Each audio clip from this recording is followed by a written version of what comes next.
What's going on, Sunbelt fans? My name is Dominic Crescetto, as always, and welcome into Week 2 of the Round Ball Roundup.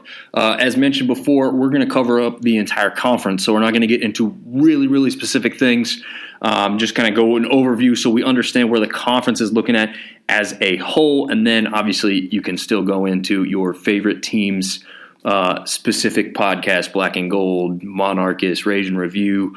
All those guys do a great job focusing specifically on their team. But we are going to give a broader overview and give you a shorter episode. I've decided that we're going to go kind of Sunday to Sunday. Last week we did include Monday because I ended up doing the episode early on Tuesday. But we're going to start going Sunday to Sunday and having these basketball episodes come out every Monday.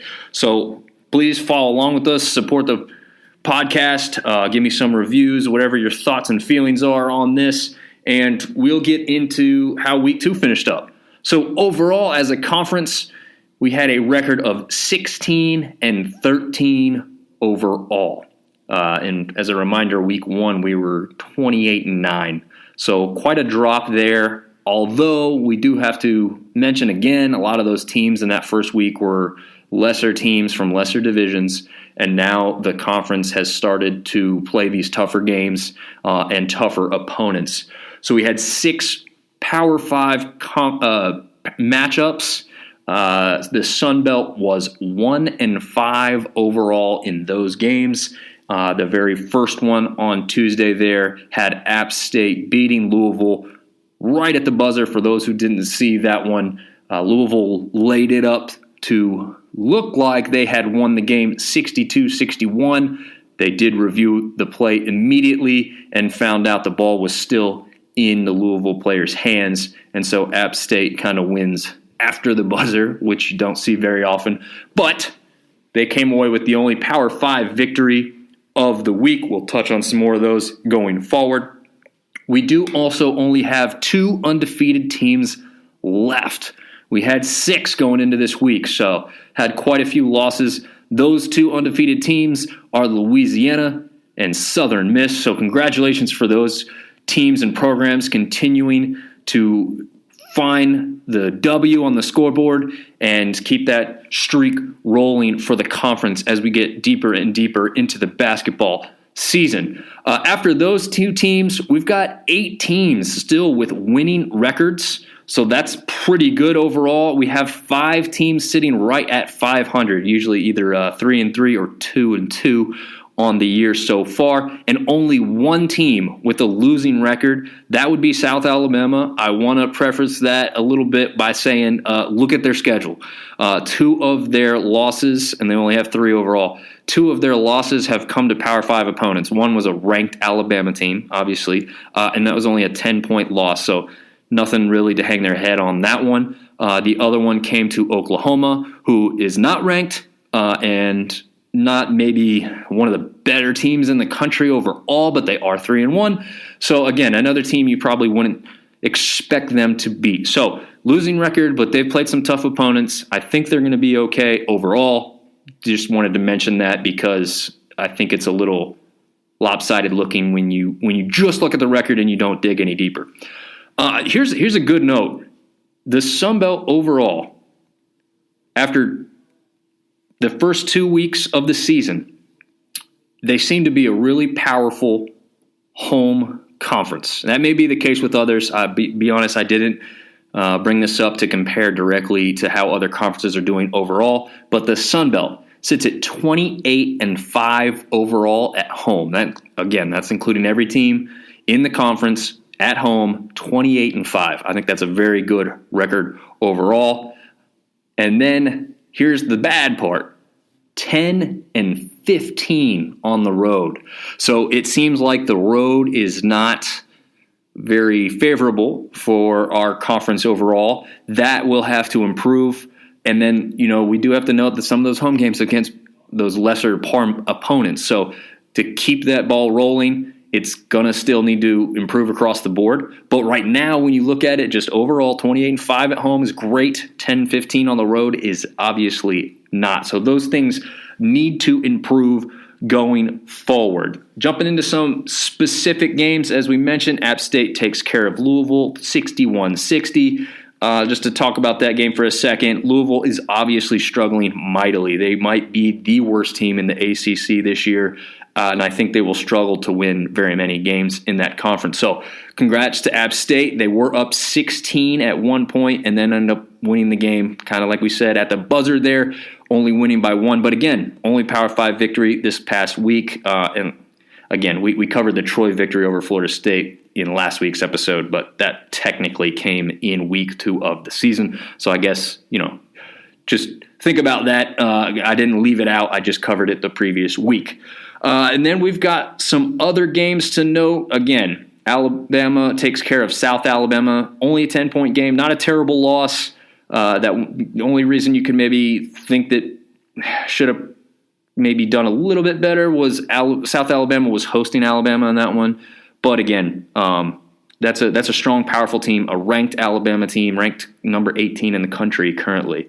And then Virginia Tech gets some revenge and retribution against ODU from football season as they take care of them 75-71. And that one was at Virginia Tech, unlike football, which ODU hosted Tech for that one. But a close game nonetheless. Bodes pretty well for Old Dominion, although Virginia Tech right now, as of this moment, is not ranked this season. ULM continues to struggle, but again, struggling against pretty good opponents. This time, TCU takes them out 95-60.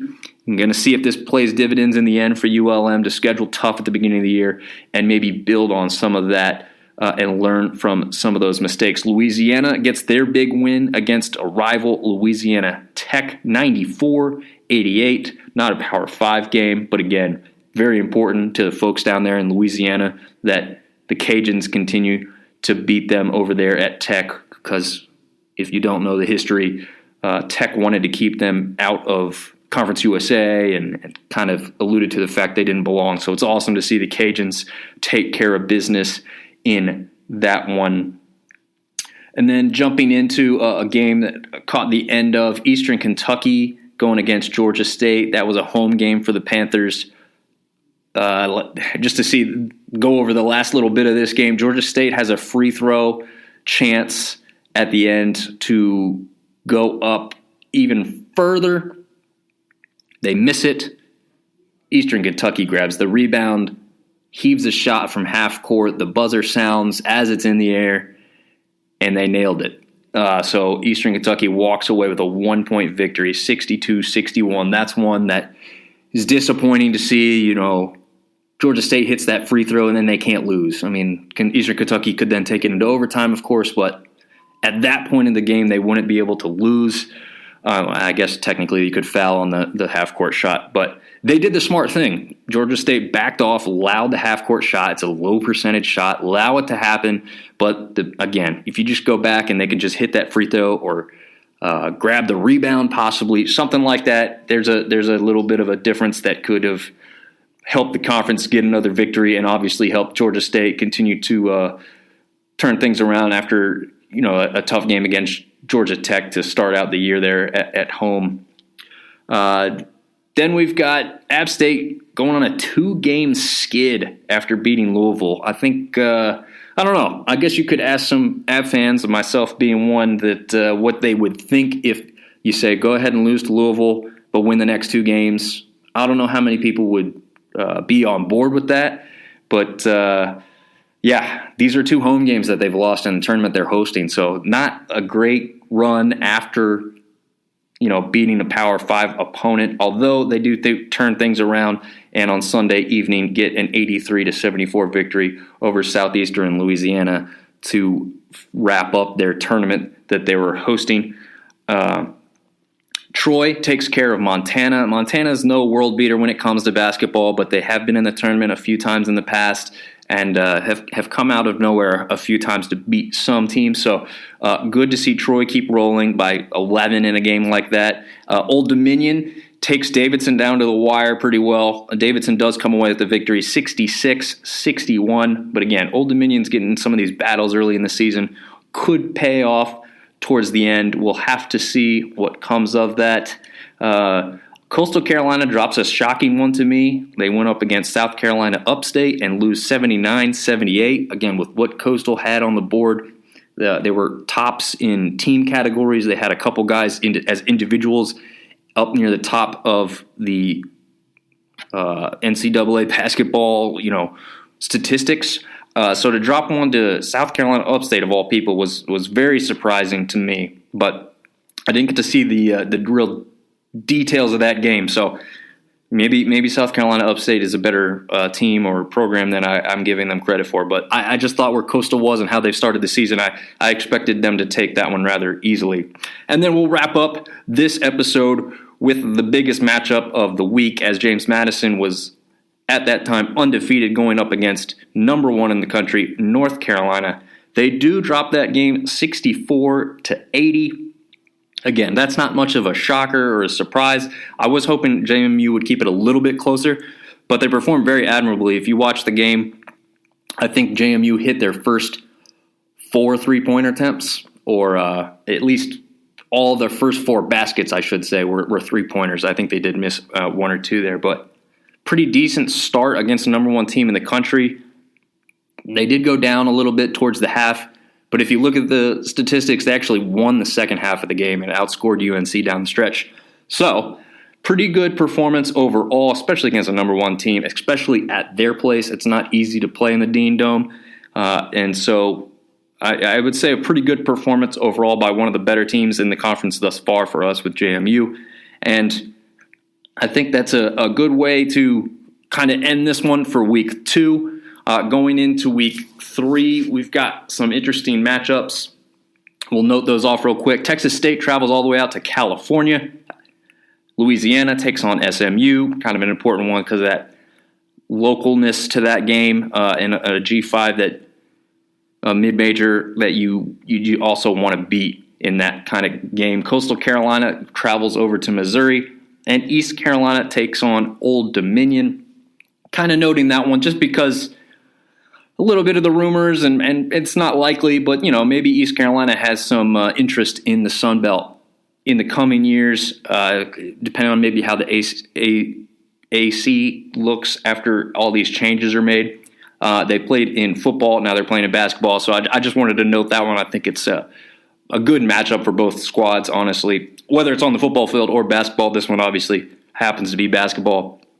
Other than that, a rather tame week with this Thanksgiving and the holiday. So we'll wrap this one up. Thanks for listening. Week 2, Roundball Roundup. And again, follow us on the socials, Instagram, Twitter, Facebook, even TikTok. We're on all of them. We're going to be covering everything that we can. And as some seasons start wrapping up, obviously basketball is getting going. So we're going to stay focused on everything we can and cover all that we can for you guys. Hopefully you're enjoying it. Again, leave reviews if you can. Let me know how we're doing. And until next time, thanks for listening.